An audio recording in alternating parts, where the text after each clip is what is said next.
ஆதிசங்கரா தொலைக்காட்சி நேயர்களுக்கு நமஸ்காரம். இன்றைய தினம் முதலாவது வினாவாக நாம் சிந்திக்க இருப்பது பூந்தமல்லியிலிருந்து திரு வெங்கடேஷ் அவர்கள் கேட்கிறார்கள். அமாவாசையில் சில செயல்களை செய்யுங்கள் அப்படின்னு சில பேர் சொல்கிறாங்க, சாத்திரம் அறிந்தவர்கள். சில பேர் அமாவாசையில் செய்யாதீங்க அப்படின்னு சொல்கிறாங்க. இரு முரண்பட்ட கருத்துக்கள்.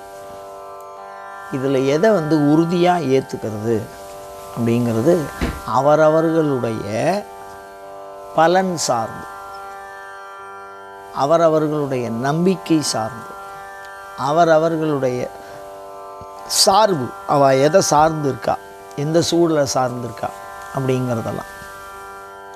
ஒரு உதாரணம் பாருங்கள். இப்போ சில கோயில்களில் திதி முக்கியம் அப்படின்னு சொல்லுவாள், சில கோயில்களில் நட்சத்திரம் முக்கியம் அப்படின்னு சொல்லுவாள், சில கோயில்களில் தேவதா முக்கியம்னு சொல்லுவாள். அது ஒவ்வொரு மூணுத்துக்குமே ஆகமம் இருக்குது, விதி இருக்குது. கோயில் பூஜை முறையில் அது தேவதை சார்ந்தும் அந்த பிரதேசம் சார்ந்து அமையும். அந்த வகையில் அமாவாசையில் ஆத்ம சம்பந்தமான காரியம் எதுவாக இருந்தாலும், அது மாதிரி நிவர்த்தி பண்ணுற காரியம், அதாவது பாவத்தை போக்கிக்கக்கூடிய காரியம், அதாவது கடன் கொடுக்குற காரியம், நம்மளை விட்டு வெளியில் போகிற எந்த வஸ்துவையும் நம்ம ஆரம்பிக்கலாம். அதே சமயத்தில் பௌர்ணமி அப்படிங்கிற ஒரு விஷயம், இது ரெண்டுமே இரு முரண்பாடான கருத்துகள் இருக்குது. ஆனால் தேவையுடையவர்கள் அவரவர்கள் தேவையை சார்ந்து அந்த கருத்தை பயன்படுத்திக்கணும்.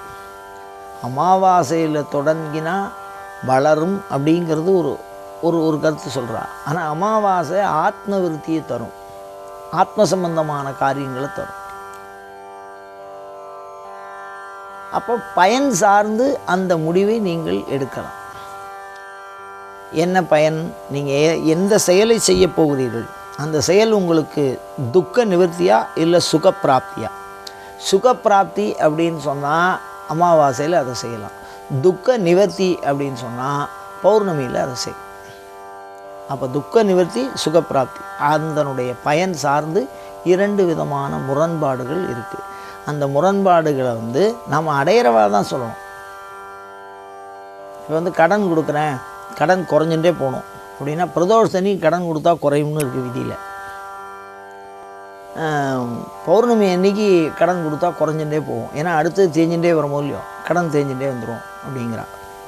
அதே சமயத்தில் அமாவாசை அப்படின்னா நல்ல காரியங்கள் சுகப்பிராப்தி வரப்போகிறது அப்படின்னா, அப்போ அந்த காரியத்தை தொடர்ந்து செய்யுங்கோ, வளரக்கூடிய தன்மையில் வச்சுங்கோ அப்படி.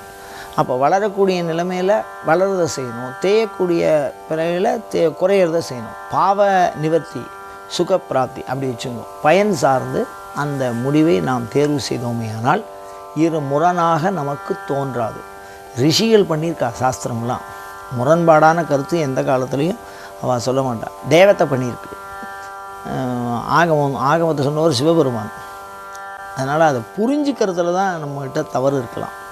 அதனால் இரண்டு முரண்பாடான கருத்துக்களை ஆகமங்கள் சொல்கிறது அப்படி கிடையாது. பயன்பாடு சார்ந்து அதை மாற்றி இருப்பார்கள். காலவா போடுறாங்க, அதுக்கு மழை பெய்யக்கூடாது. நாற்று நடுறாங்க, அதுக்கு மழை பெய்யணும் அளவா. அதுக்கு தண்ணி தேவை, இதுக்கு தண்ணி தேவையில்லை. அப்போ காரியம் சார்ந்து அந்த பலன் மாறுபடும். அப்போ செய்யக்கூடிய செயல் சார்ந்து தான் அதை நம்ம முடிவு பண்ணணும். கீழ்நோக்கு நாட்கள் அப்படின்னு சில நாள்கள் இருக்குது, கிணறு தோன்றுறது அந்த மாதிரி விஷயத்துக்கெல்லாம் சௌக்கியம். மேல் நோக்கு நாள்னு சில நாள் இருக்குது, அந்த நாளில் வீடு கட்டுறது சௌக்கியம். சமநோக்கு நாள்கள் அப்படின்னு இருக்கே, அந்த காலத்தில் படிக்கிறது அந்த மாதிரி செயல்களை செய்கிறது நல்லது. அப்போ செயல் சார்ந்து தான் அந்த முரண்பாடுகள் ஏற்படுகிறதே தவிர சுபாவத்தில் விதி சார்ந்து இல்லை. அமாவாசையோ அதை சொல்கிறவாளோ அந்த சாஸ்திரமோ விதி சார்ந்தது. எந்த மனிதன் எந்த காமியத்தை கொண்டு முயல்கிறானோ அந்த மனிதனுக்கு அந்த செயலானது எதை நினைத்து மேற்கொள்கிறானோ அந்த பலன் முழுமையுமாக அடைய வைப்பதற்கு எந்த ஒரு காலம் உதவுகிறதோ அதைத்தான் காலசாஸ்திரம் தர்மமாக விதிக்கிறது, உதவுற விஷயம். எது இந்த செயலுக்கு ஆகாதோ அதையும் அதுவே முடிவு பண்ணுறது. அதனால் 2 முரண்பாடான கருத்துக்கள் என்பது செயலின் அடிவிலே நாம் முடிவு செய்ய வேண்டும் என்று சாஸ்திரத்தை வெறும் மேலோட்டமாக பார்த்து அந்த முடிவை நாம் எடுக்க முடியாது.